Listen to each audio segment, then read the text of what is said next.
Praise the Lord. நான் அன்பரின் பாதத்தில் கூட்டத்துக்கு 2018 வரேன். பார்த்தீங்கன்னா நிறைய பாவ பழக்கம். நான் ஓயாமல் எப்போவுமே புயலை போடுற பழக்கம் இருந்துச்சு, குடி பழக்கம் இருந்துச்சு. நான் அந்த கூட்டத்துக்கு 2023 ஒரு பொருத்தனை பண்ணேன்.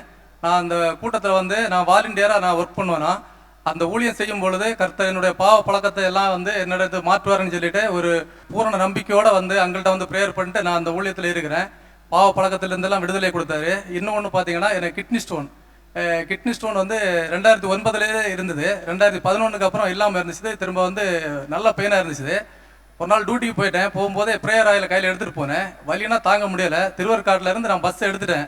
எடுக்கும்போது எனக்கு வலி பயங்கரமாக இருந்துச்சு. தண்ணி பாட்டிலில் அந்த ப்ரேயர் ஆயில் 2 துளி விட்டு நல்லா குலுக்கி குடிச்சிட்டு வந்தேன். தண்டையார்பேட்டை எனக்கு க்ளோசிங். எனக்கு எந்த வலியும் இல்லை. வண்டியை கொண்டு விட்டு வீட்டுக்கு போயிட்டேன்.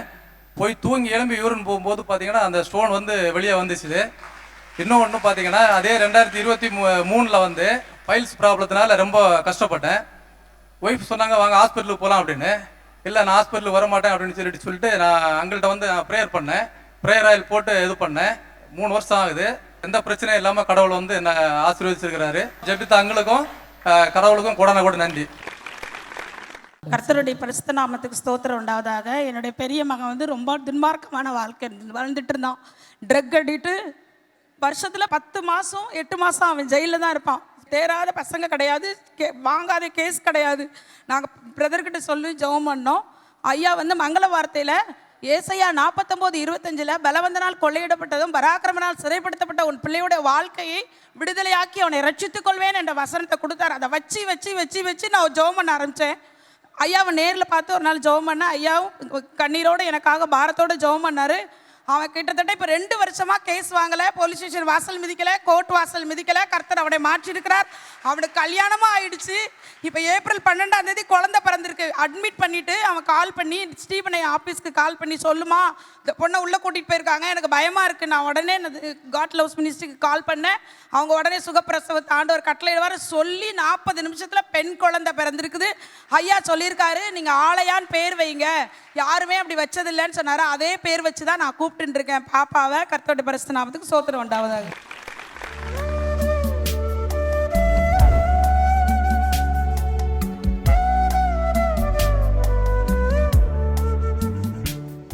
கிறிஸ்துவுக்குள் மிகவும் பிரியமான எனதருமை சகோதர சகோதரிகளே, நம்மை சிருஷ்டித்தவரும் நம்மை உண்டாக்கினவரும் நம்மை ஒருபோதும் மறந்து போகாதவருமாகிய இயேசு கிறிஸ்துவின் இணையற்ற நாமத்தினால உங்கள் எல்லாரையும் வாழ்த்தி ஆசீர்வதிக்கிறேன். அல்லேலூயா. எல்லாரும் சந்தோஷமா இருக்கீங்களா? இன்னைக்கு ஆண்டவர் உங்களுக்கு ஒரு நல்ல மங்கள வார்த்தையை கொடுத்து உங்களை ஆசீர்வதித்து அனுப்புவார். வாசிக்கலாம். யோவேல் தீர்க்கதரிசியின் புஸ்தகம் 2ஆம் அதிகாரம் 26வது வசனம் இப்படியாய் சொல்லுகிறது. வாசிப்போம். நீங்கள் சம்பூர்ணமாய் சாப்பிட்டு திருப்தி அடைந்து உங்களை அதிசயமாய் நடத்தி வந்த உங்கள் தேவனாகிய கர்த்தருடைய நாமத்தை துதிப்பீர்கள். என் ஜனங்கள் ஒருபோதும் வெட்கப்பட்டு போவதில்லை. என் பிள்ளைங்க ஒருபோதும் வெட்கப்பட்டு போவதில்லை. இந்த எப்தான்னு ஒருத்தன் இருந்தான். அவனுக்கு வேதத்திலேயே தள்ளப்பட்ட எப்தா, துரத்தப்பட்ட எப்தான்னே அவனுக்கு பேர் வச்சிருக்கிறான். அவங்க தப்பு செய்யாமலே அவங்க அப்பா செய்த தப்பு இவனை குடும்பத்தை விட்டு எல்லாரும் தூக்கி எறியக்கூடிய விதத்தில், தள்ளி விடக்கூடிய விதத்தில் அவனுடைய சூழ்நிலை அமைந்து விட்டது. அவங்க அப்பா ஒரு தப்பு பண்ணார் அப்படின்னா நம்ம பாஷையில் சொன்னால் தவறான தொடர்பில் பிறந்தவன் தான் இந்த எப்தா. அவனை பற்றி பைபிளில் எழுதியிருக்காங்க. அப்படின்னா தகப்பனாருடைய தவறான தொடர்பில் பிறந்த ஒரு பையன்தான் இந்த எப்தா. அவங்க அப்பா தப்பு பண்ணியிருக்கலாம், சம்மந்தப்பட்ட தாயார் தப்பு பண்ணியிருக்கலாம். ஆனால் ஒன்றுமே தெரியாமல் அந்த பிறந்த குழந்தை என்ன தப்பு பண்ணிச்சு? தண்டனை இவங்க குடும்பம் கொடுத்துருந்தேன்னா அவங்க அப்பனுக்கு கொடுத்துருக்கணும். ஆனால் தண்டனை அப்பனுக்கு கொடுக்கல, அப்பனை கூட வச்சுக்கிட்டாங்க. ஏன்னா நம்ம குடும்பம் அப்படின்ட்டு அவனை கூட வச்சுக்கிட்டாங்க. ஆனால் தப்பே செய்யாத அந்த பிள்ளைய வாலிப வயசில் இருக்கிற அவனை தூக்கி வெளியே எறிஞ்சிட்டாங்க, துரத்திட்டாங்க. துரத்தப்பட்ட எப்தான்னு பேர் வச்சுட்டாங்க. யோசித்து பாருங்க எப்படி இருக்கு அவனுக்கு. அதுக்கப்புறம் அவனுக்கு இருந்தது ஒரே உறவு, தன்னுடைய தகப்பன் தான். அந்த ஒரு உறவன் தன்னை வெறுத்த உடனே அவனை துரத்தி வெளியே விட்டாங்க. நான் ஒரு காரியத்தை சொல்கிறேன். யாராவது உன்னை கெட் அவுட்னு சொல்லி கழுத்தை பிடிச்சி வெளியே தள்ளுனா, கெட் இன் அப்படின்னு ஒரு மார்பு உங்கள் முன்னால் வந்து நிற்கும். அதான் என் இயேசுவின் மார்பு. கெட் அவுட் அப்படின்னு உன்னை பிடிச்சி கழுத்தை பிடிச்சி தள்ளலாம். எப்தாவை அப்படி தான் கழுத்தை பிடிச்சி தள்ளி விட்டாங்க குடும்பத்தில். வீட்டு பக்கம் வர்ற வேலை வச்சிடாத, சொத்துக்கித்து கேட்டு வர்ற வேலை வச்சிடாத, உன்னை கொன்னுருவேன் அப்படின்னு சொல்லி குடும்பத்தாரெல்லாம் உன்னை கழுத்தை பிடிச்சி வெளியே தள்ளினாங்க. ஆண்டவர் பார்க்குறாரு, இவன் அப்பந்தானே தப்பு பண்ணான், இந்த பிள்ளை என்ன தப்பு பண்ணிச்சு, என் பிள்ளைய பிடிச்சி வெளியே தள்ளிட்டாங்கன்னு. அவனை பிடிச்சி தள்ளின உடனே அவன் ஒரு மார்பில் போய் இடிச்சிட்டு நின்னா. அதுதான் நேச மார்பு என் ஆண்டவருடையது. ஹல்லேலூயா. ஆண்டவர் அவனை தட்டி கொடுத்து, இரு கவலைப்படாத, என்ன பண்ணணுமோ நான் பார்த்துக்கிறேன், நீ வான் அவனை கூட்டிட்டு போய் அவன் ஒரு பெரிய பராக்கிரமசாலியாக, ஒரு தைரியசாலியாக ஆண்டவரிடத்தில் வந்து இடிச்சிட்டு நின்று அவன் இதுக்கு மேலே எங்கே போவேன்னு சொல்லி மதுபான கடைக்கு போகவோ தற்கொலை தேடி போகவோ ஆண்டவர் அனுமதிக்கலை. என்கிட்ட வந்துட்டே இல்லை மகனே, ஐ வில் டேக் கேர், நான் பார்த்துக்கிறேன்டா, நீ கவலைப்படாதேன்னு சொல்லி ஆண்டவர் அவனை அழைத்து கொண்டு போய் அவனை ஒரு பராக்கிரமசாலியாக, ஒரு பெரிய யுத்த வீரனாக ஆண்டவர் உருவாக்கினார். அவனுடைய பெயர் தேசம் எங்கெல்லாம் பரவுது. எப்தாவை அவனை பார்த்தாலே விரோதிகள் எல்லாம் நடுங்குவாங்க. அந்த அளவுக்கு ஆண்டவர் அவனை பலசாலியாக வச்சு அவனுடைய பெயர் ஊர் உலகம் எல்லாம் பறந்து போகுது. எப்தாவா எப்தாவா எப்தாவா. இந்த செய்தி அவனுடைய சொந்த குடும்பத்துக்கும் வருகிறது. அவனை தூக்கி எறிஞ்ச குடும்பத்தார், அங்குள்ள மூப்பர்கள் அப்படின்னா குடும்பத்தில் உள்ள பெரிய மனுஷர்கள் என்று அர்த்தம். பைபிள் அதுக்கு அழகான ஒரு பெயர் போட்டிருக்க, குடும்பத்தில் உள்ள மூப்பர்கள். இப்போ அவனுக்கு பெரிய பலசாலி அவன் வந்துட்டு இருக்கிறான். ஏன்னா அவன் எங்கே போனாலும் மிஸ்பா அப்படின்னா ஆண்டவர் குடியிருக்கிற இடம். அவர் யுத்தத்துக்கு போனேன்னாலும் மிஸ்பாவில் வந்து ஆண்டவரிடத்தில் பிளெஸ்ஸிங் வாங்கிட்டு, ஆண்டவரே இந்த காரியமாக போகிறேன் என்னை பிளஸ் பண்ணுங்கன்னு சொல்லி ஆண்டவரிடத்தில் பிளெஸ்ஸிங் வாங்கிட்டு போவான். திரும்பி வரும்பொழுது மிஸ்பாவில் வந்து ஆண்டவரே எனக்கு வெற்றியை கொடுத்ததுக்காக ஸ்தோத்திரன்னு சொல்லுவான். இதுதான் இந்த எப்தா அவனுடைய ஸ்பெஷாலிட்டி. அந்த குணத்தை இன்றைக்கி நீங்கள் எங்கே போனாலும், இன்றைக்கு போனாலும், வேலைக்கு போனாலும் ஆண்டவர்கிட்ட போய், ஆண்டவரே நான் போயிட்டு வரேன், என்னை பிளஸ் பண்ணுங்க, என் கூட வாங்க, கூப்பிட்டு போங்க. திருப்பி வந்ததுக்கப்புறம் ஆண்டவரே எனக்கு நல்லபடியாக இன்டர்வியூவை சக்ஸஸ் பண்ணி கொடுத்தீங்க, நான் போன இடத்துல எல்லாம் நல்லபடியாக நடந்துச்சு, நன்றின்னு சொல்லி மிஸ்பாவுக்கு வரணும். இப்போ இந்த மிஸ்பாவில் வந்து ஆண்டவரை தொழுது கொண்டு போன அந்த பழக்கம் அவனுடைய பேரை பெருமைப்படுத்திச்சு. இப்போ சூழ்நிலை மாறுது. அதான் சொல்கிறேன், இன்னைக்கு யார் யார் உங்களை தூக்கி எறிஞ்சாங்களோ அவங்க குடும்பத்தில் ஒரு பெரிய மாற்றத்தை கர்த்தர் கொண்டு வரும்படி சூழ்நிலைகளை உனக்கு சாதகமாக்க சில முயற்சிகளை எடுப்பார். அப்போ என்ன நடக்குது, இப்போ எந்த குடும்பத்தார் அவனை தூக்கி எறிஞ்சாங்களோ இந்த குடும்பத்துக்கு விரோதமாக ஒரு பெரிய சேனை இவங்களுக்கு எதிராக எழும்பி வருது. அப்போ இந்த பெரிய மனுஷன்லாம் ஒன்று கூடி, இப்படி நமக்கு ஒரு பெரிய விரோதி வந்துட்டு இருக்கிறாங்க, அவங்க பயங்கர பலசாலிங்க, நம்ம குடும்பத்தில் அவங்கள்ட்ட எதிர்த்து நிற்கிற யாருக்கும் திராணி இல்லை, நம்ம அவங்கள்ட்ட சிக்கிக்கொள்வோம், மாட்டிக்கொள்வோம், அவ்வளோதான், நம்முடைய குடும்பம் அழிஞ்சி போகுது அப்படின்னு நினைக்கும்போது தான் இந்த பெரிய மனுஷன்லாம் கூடி ஒரு முடிவெடுக்கிறாங்க. எதுக்கு நம்ம குடும்பத்திலேருந்து நம்ம தூக்கி போட்ட எப்தான்னு ஒருத்தன் இருக்கிறானே, அவன் பேரை கேட்டாலே இவனுங்கெல்லாம் அலறி ஓடிடுவானுங்க. அதனால் தூக்கி எறிஞ்ச எப்தாவை போய் எப்படியாவது சமரசம் பண்ணி அவனை கன்வின்ஸ் பண்ணி வீட்டுக்கு கூப்பிட்டுட்டு வந்து, அவன் நம்ம வீட்டில் இருக்கான்னு சொன்னாலே நம்ம விரோதிங்க நம்மக்கிட்ட வரமாட்டான்னு சொல்லி குடும்பத்தில் உள்ள எல்லா பெரிய மனுஷனும் சேர்ந்து எப்தாவை தேடி போய், எப்பா நடந்ததை எல்லாத்தையும் பெருசாக வச்சுக்காத, நீ வேற நாங்கள் வேற இல்லை, இப்போ பாரு நம்ம குடும்பத்துக்கு இப்படி ஒரு பெரிய அச்சுறுத்தல் இருக்குது, நீ வந்தியன்னா நம்ம குடும்பம் ஃபுல்லாக பாதுகாக்கப்படும், அதனால் தயவு செய்து வந்துரு, நீ வந்து எங்கள் குடும்பத்திற்கு தலைவனாயிருன்னு கேட்குறான். தள்ளப்பட்ட அவனை பார்த்து தூக்கி எறிஞ்சவன் சொல்கிறான், நீ தான் இனி எங்கள் குடும்பத்திலே பெரிய தலைவன், நீ எங்கள் குடும்பத்தில் தலைவனாக வந்துருன்னு சொல்லி அவனை கையெடுத்து கூப்பிட்டு வீட்டுக்குள்ளே கொண்டு வந்தாங்க. காரணம் என்னென்னா, தள்ளுண்டவர்களை சேர்த்து கொள்ளுகிற ஆண்டவருடைய கிரியை அங்கே நடந்தது. ஹல்லேலூயா. வெட்கப்பட்ட இடத்துல உன்னை தலை நிமிர பண்ணுகிற ஆண்டவர் உங்களை அதிசயமாக நடத்துவார்னு இந்த வசனம் சொல்லுகிறது. நீங்கள் சம்பூர்ணமாய் சாப்பிட்டு திருப்தி அடைந்து, இப்போ கன்க்ளூஷனுக்கு ஆண்டவர் வரார். இன்னைக்கு பிறகு சாப்பாட்டுக்கோ துணிமணிக்கோ பணத்திற்கோ வேலைக்கோ வருமானத்திற்கோ ஒரு குறையும் இல்லாதபடி நீங்கள் சம்பூர்ணமாக சாப்பிட்டு திருப்தி அடைஞ்சிருவீங்க. ஒரு satisfied life in all areas, எல்லா காரியத்திலும் ஒரு நல்ல ஒரு அமைதியான, அதே நேரத்தில் ஒரு நல்ல திருப்திகரமான ஒரு வாழ்க்கை. சிலர் சொல்லுவாங்க, என்னுடைய ஜாப் எனக்கு சாட்டிஸ்ஃபேக்ஷனாக இல்லை, என்னுடைய வருமானம் எனக்கு திருப்திகரமாக இல்லை, எல்லா ஏரியாலையும் ஆண்டவர்களுடைய சரீரம் எனக்கு ஒத்துழைப்பு கொடுக்கலை, எல்லாத்தையும் ஆண்டவர் பார்த்து திருப்தியாக உங்களை ஆசீர்வதிச்சு உங்களை அதிசயமாக நடத்துவாராம். உங்களை அதிசயமாக நடத்தி வருகிற கர்த்தரை இனி துதிப்பீங்களா, இனி புலம்ப மாட்டீங்க. இவ்வளவு நாளும் அது இல்லை இது இல்லைன்னு புலம்பன உங்களை பார்த்து ஆண்டவர் சொல்கிறாரு, என்னை அதிசயமாய் நடத்தி வந்த கர்த்தரை நான் துதிப்பேன் அப்படின்னு நீங்கள் சொல்லத்தக்கதாக உங்களை வெட்கப்பட்டு போகாதபடிக்கு தலை நிமிர பண்ணுவேன் என்று ஆண்டவர் சொல்லுகிறார். எந்த இடத்துல நீ வெட்கப்பட்டு தலை குனிந்து நின்றாயோ, எந்த வேலை செய்கிற இடத்துல எல்லாரும் உன்னை அற்பமாக நினைச்சாங்களோ, எந்த ஊழிய பாதையில் உன்னை எல்லாரும் அற்பமாக நினைச்சாங்களோ, அதே இடத்துல ஆண்டவர் என்ன பெருமைப்படுத்துகிற ஆண்டவர். அதே இடத்துல ஆண்டவர் ஒன்றை தலை நிமிர பண்ணுகிற ஆண்டவர். 18 வருஷம் ஒரு கூனி தலை நிமிர்ந்து பார்க்க முடியல. ஆண்டவரை தேடி வரும் பொழுது தலை குறிஞ்சிட்டு தான் வந்தா, திரும்பி போகும்போது தலை நிமிர்ந்து போனான். இந்த வசனம் சொல்லுகிறது, நீ வெட்கப்படாதபடி தலை நிமிர்ந்து போயனே. உடைய எல்லா தலை குனிவுகளுக்கு முடிவு.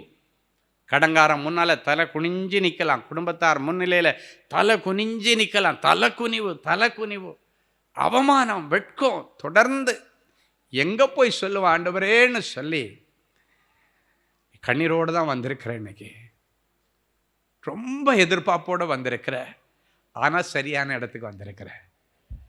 உன்னை தலை நிமிர பண்ணுகிற ஆண்டவரை தேடி வந்திருக்கிற. இன்னைக்கு ஆண்டவர் சொல்கிறார், உங்கள் எல்லாருக்கும் இன்னைக்கு இந்த மாதம் ஞாபகம் வச்சுக்கிற அளவுக்கு உங்களை தலை நிமிர பண்ணக்கூடிய ஒரு அற்புதம் நடக்கும். அதுக்கு ஆண்டவர் இன்னைக்கு லீஸ்தீராவில் நடந்த அந்த அற்புதத்தை போல உங்களிடத்த விசுவாசத்தை தான் ஆண்டவர் எதிர்பார்க்கிறார். எனக்கு நடக்கும் அப்படின்ற நம்பிக்கையோட நீங்கள் போகும்போது என்னை புலம்பிகிட்டே போகாதீங்க. ஆண்டவர்கிட்ட ஸ்தோத்திரம் பண்ணிட்டு எனது தலைவன் இயேசு நாஜன் மார்பில் சாய்ந்து சாய்ந்து அப்படியே மகிழ்ந்துட்டே இருப்பேன்னு சொல்லிட்டு பாடிட்டே போங்க. ஆண்டவர் நிறைய மகிழ்ச்சிகரமான நிறைய காரியங்கள் உங்கள் குடும்பத்தில் நடக்க ஆண்டவர் ஏதோ காரியத்தை செய்ய போகிறார். ஹல்லேலூயா. உங்களுக்கு தெரியும், நமக்கு சீர்காழியில் ஒரு பெரிய மீட்டிங் இருந்துச்சு. திரளான ஒரு பெரிய கிரவுண்டில் எக்கச்சக்கமான ஜனங்கள், எல்லாம் ஏழை ஜனங்கள் வந்து உட்கார்ந்துருந்தாங்க. 3 நாட்கள் அழகான தேவ செய்தி, மகிமையான ஆராதனை, நல்ல அருமையாக இருந்துச்சு. அப்போது கடைசி நாள் 3வது நாள் ஆண்டவர் சொல்கிறாரு, இன்றைக்கி இங்கே வந்திருக்கிறவங்க நிறைய பேர் சில மன கஷ்டத்தோடு வந்திருக்கிறீங்க. இன்றைக்கி எனக்கு அற்புதம் நடக்கன்ற நம்பிக்கையில் வந்திருக்கிறீங்க. ஆனால் அந்த பிள்ளைகளுக்கு நீ நினச்சி பார்க்காத ஒரு அற்புதத்தை கர்த்தர் இன்னைக்கு செய்வார். நீங்கள் நினச்சிருக்கலாம் இதெல்லாம் நடக்காது, கனவுல தான் இதை வேணால் நம்ம நினைக்கலாமே தவிர நிஜத்தில் இது நடக்காதுன்னு நினைக்கலாம். கனவுல நினச்சதை தான் ஆண்டவர் நிஜத்தில் பண்ணி கொடுத்தாரு யோசேப்புக்கு. கனவுல பார்த்ததை நிஜத்தில் கொடுத்தாரு. ஆனால் எல்லாரும் என்னை விசுவாசத்தோடு போங்க அப்படின்னு சொல்லிட்டு மட்டும் இல்லை, ஆண்டவர் சொன்னார், நிறைய குடும்பங்களில் இருக்கிற சிறையிருப்புகள், காணாமல் போன பிள்ளைகள், அவங்களை எல்லாரையும் இன்றைக்கி புத்தி தெளிய பண்ணி வீட்டுக்கு எல்லாரையும் கூட்டுட்டு வர்றதுக்கு சிறப்பு ஏற்பாடெல்லாம் செய்கிறார் அப்படின்னு அன்னைக்கு கடைசி கூட்டத்தில் நிறைய வெளிப்பாடுகள் ஆண்டவர் சொல்லிகிட்டே இருக்கார். சிஸ்டர் கிரேஸ் அன்னக்கிளி அவங்க பேர். சீர்காழியில் அவங்க கணவனுடைய பெயர் பாண்டியன். அவருடைய கணவனுடைய சொந்த சகோதரன் 17 வருஷமாக காணாமல் போயிட்டார். 17 வருஷமாக இந்த குடும்பத்தில் துக்கம். அவர் உயிரோடு இருக்காரா, செத்து போனாரா தெரியாது. சரி, செத்து போயிட்டாருன்னா கூட சரி, இல்லை அவ்வளோதான் முடிஞ்சு போச்சுன்னா நினைக்கலாம். அதுவும் இல்லை, ஒரு தகவலும் இல்லை. எங்கெல்லாமோ தேடி பார்த்துட்டாங்க, எங்கேயும் கண்டுபிடிக்க முடியலை. அவர் காணாமல் போன நேரத்தில் எல்லா கவர்மெண்ட் ஹாஸ்பிட்டல் அங்கே இங்கே, உங்களுக்கு தெரியும் கவர்மெண்ட் ஹாஸ்பிட்டலில் மார்ச்சரி அது இதுனால எல்லா இடத்துலையும் அவங்க தேடி பார்த்துட்டாங்க, எங்கேயும் இல்லை. 17 வருஷ பிரச்சனை.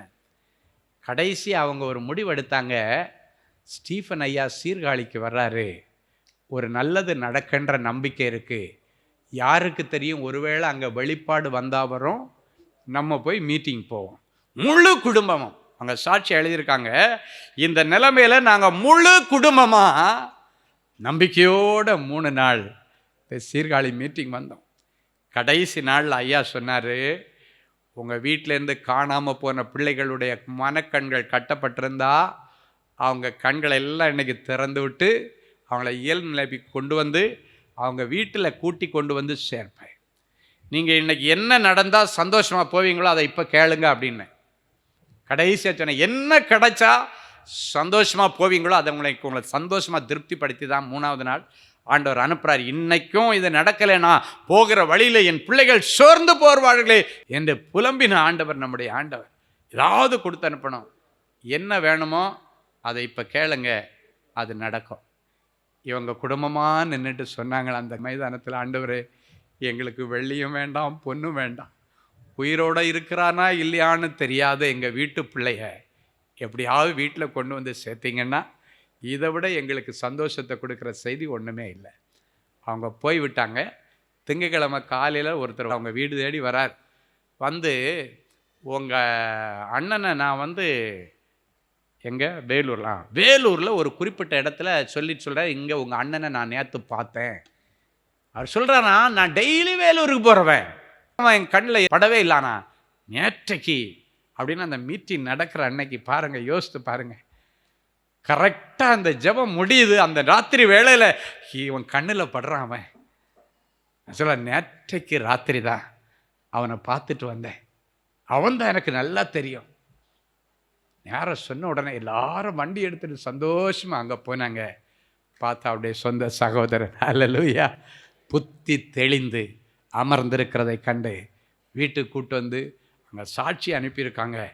இப்படியெல்லாம் நடக்கன்னு நாங்கள் கனவுலையும் நினைக்கல. நீ கனவுலையும் நினைக்காததை ஆண்டவர் இன்னைக்கு உனக்கு செய்வார். எந்தெந்த பிள்ளைகள் எந்த குடும்பத்தில் சிறுமைப்படுத்தப்பட்டார்களோ, எல்லாராலும் அற்பமாக எண்ணப்பட்டார்களோ,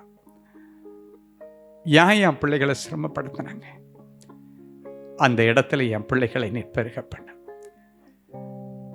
யோசேப்பின் காலங்களில் இருந்த ஆண்டவர் இன்னைக்கும் உயிரோட தானப்பா இருக்கிறீங்க. நீர் நேற்றும் இன்றும் என்றும் மாறாத தேவன் அல்லவா? யோசேப்பு எந்த தேசத்தில் சிறுமைப்பட்டானோ அந்த தேசத்தில் அவனை பெருமைப்படுத்தி ஒரு ராஜ பதவியை கொடுத்து அவனை கனம் பண்ணீங்களே டாடி. என் பிள்ளைகளும் ஒரு ராஜ பதவிக்காக, ஒரு அரசாங்க பதவிக்காக, ஒரு நல்ல நிரந்தரமான வேலைக்காக ரொம்ப நாளாக கதறிட்டு இருக்காங்களேப்பா. என் பிள்ளைகள் மேலே உம்முடைய கடைக்கண் பார்வை ஒரு விஷயம் விளக்கு. ஒருவரும் பூட்டக்கூடாதபடி திறக்கிறவர் என் பிள்ளைகளுக்கு நிரந்தர வேலைக்கு வழியை திறந்து தாங்கப்பா. யாரு அந்த பட்டணத்தில் அவனுக்கு ஜாமீன் கொடுக்க வருவாங்க? என்ன அவன் எதிர்பார்த்திருக்கலாம்ப்பா, யாருமே இல்லை. ஆனால் தேடி வந்து அவன் சிறையிருப்பை மாத்தின தேவனே, இவர்கள் மீது அபாண்டமாய் போடப்பட்ட பழிகள், இவர்கள் மீது போடப்பட்ட சுமத்தப்பட்ட எல்லா சுமைகள், அபாண்டமான பழிகள் எல்லாவற்றின் மத்தியிலே நீர் நீதி செய்ய யோசேப்புக்காக இறங்கி வந்த ஆண்டவர் என் பிள்ளைகளுக்கும் நீதி செய்ய. எந்தெந்த காரியத்தில் ஆண்டவர் என்ன நீதி செய்யணும்னு எதிர்பார்த்து பிள்ளைங்க நிற்கிறாங்களோ நீதி செய்யுங்கப்பா. இவங்க கோர்ட்டு கேஸ் பிரச்சனை எல்லாத்துக்கும் ஒரு விடிவு காலத்தை தாங்க. எந்தெந்த பிள்ளைகளுடைய வாழ்க்கையில் இன்னும் எனக்கு ஒரு சொந்த வீடு இல்லைன்னு கண்ணீரோடு வந்திருக்காங்களோ, என் பிள்ளைகளுக்கு சொந்த வீடு வாசலை கட்டி கொடுங்கப்பா. சொந்த வீட்டில் சந்தோஷமாக குடியிருக்க உதவி செய்யுங்க. சொந்த வீடு, சொந்த ஃபேக்ட்ரி எல்லாமே சொந்த இடத்துல, சொந்த நிலத்தில் என் பிள்ளைகளை நீ விதைக்க என் பிள்ளைகளுக்கு வழிகளை திறந்து தருகிறதற்காய் ஸ்தோத்திரம். தள்ளுண்டவர்களை சேர்த்து கொள்ளுகிற ஆண்டவர், காணாமல் போன பிள்ளைகளை இன்றைக்கு சிறையிருப்பை மாற்றி திருப்பி கொண்டு வரும்.